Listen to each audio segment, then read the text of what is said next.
Allez, c'est parti, bienvenue dans ce nouveau décryptage. Aujourd'hui, on met les mains dans le cambouis pour démonter et comprendre la mécanique fondamentale de la performance des entreprises. C'est vrai, on peut vraiment voir une entreprise comme un gros moteur, non?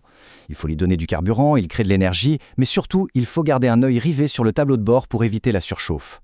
Notre but ici, c'est d'aller voir sous le capot pour comprendre avec exactitude comment le suivi minutieux de ce qui sort et de ce qui rentre dans les caisses détermine non seulement la rentabilité, mais tout simplement la survie d'un projet à long terme.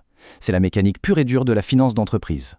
Pour ne pas se perdre, voici notre petit itinéraire. On va d'abord s'attaquer à l'argent qui sort, donc les fameux coûts, pour ensuite parler de l'argent qui rentre, le chiffre d'affaires, avant de finir sur le grand juge de paix, le résultat de l'entreprise. On attaque tout de suite avec notre première grande étape, les différents coûts. Et oui, pour démarrer n'importe quel moteur économique, il faut d'abord investir. C'est logique. Mais attention, on ne parle pas juste de dépenser de l'argent au hasard, c'est une construction presque chirurgicale. Imaginez une sorte d'échelle des coûts. Tout en bas, à l'étape 1, c'est le coût d'achat. C'est le point de départ absolu, l'argent qu'on sort juste pour obtenir nos marchandises de base. Ensuite, on grimpe à l'étape 2, le coût de production. Là, la mécanique s'emballe un peu.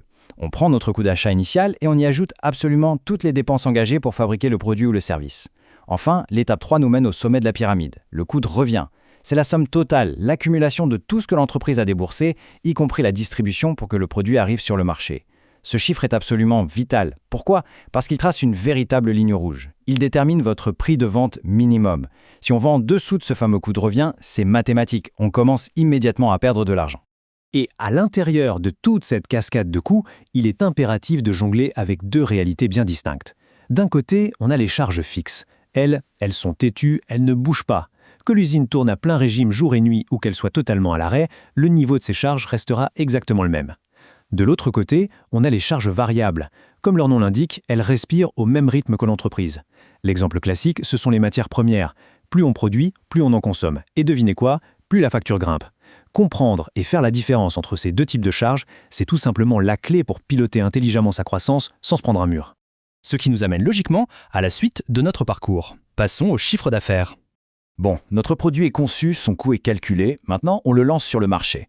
L'entreprise passe enfin d'une phase de pure dépense à une phase de création de revenus. Et là, le chiffre d'affaires agit véritablement comme le compteur de vitesse de notre moteur. Il correspond tout simplement à la somme totale des ventes réalisées par la structure.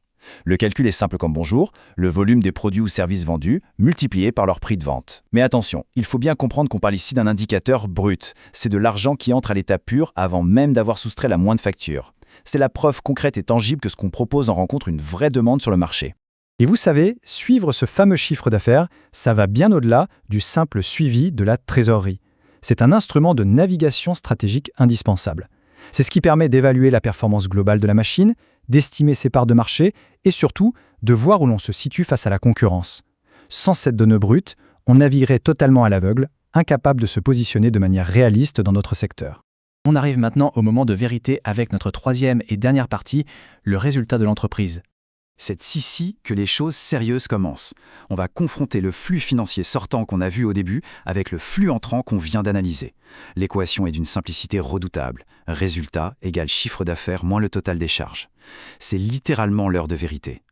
Toute l'illusion de richesse que pourrait donner un chiffre d'affaires massif s'effondre lamentablement ici si les dépenses n'ont pas été maîtrisées.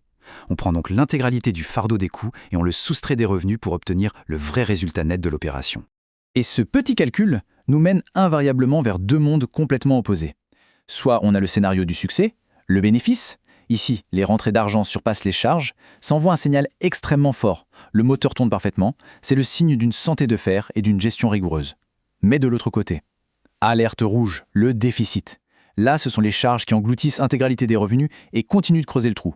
Les conséquences sont immédiates, perte financière directe, risque immense à long terme, pouvant même aller jusqu'à l'insolvabilité complète du projet.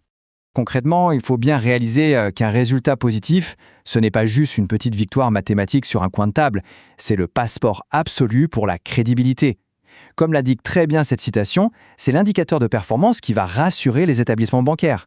C'est la base sur laquelle les partenaires et les prestataires vont s'appuyer pour accorder leur confiance, tout simplement parce que ça prouve qu'il y a une bonne gestion derrière. Sans un résultat solide pour prouver cette stabilité, les portes des financements se ferment instantanément. Tout ça nous montre à quel point l'équilibre financier est une mécanique ultra sensible. Si des erreurs de calcul s'insinuent dès le départ, notamment en sous-estimant le fameux coût de revient minimal, l'entreprise se condamne à vendre à perte sans même s'en apercevoir. Ce qui nous laisse avec une question assez vertigineuse pour clore cette exploration. Si une entreprise fait cette erreur en continu, quelle est sa véritable capacité d'endurance face au risque à long terme avant qu'un chiffre d'affaires, même imposant, ne parvienne plus à masquer la destruction de son capital? Ça rappelle à quel point la rigueur est vitale, n'est-ce pas? Merci d'avoir suivi cette analyse approfondie et à très vite.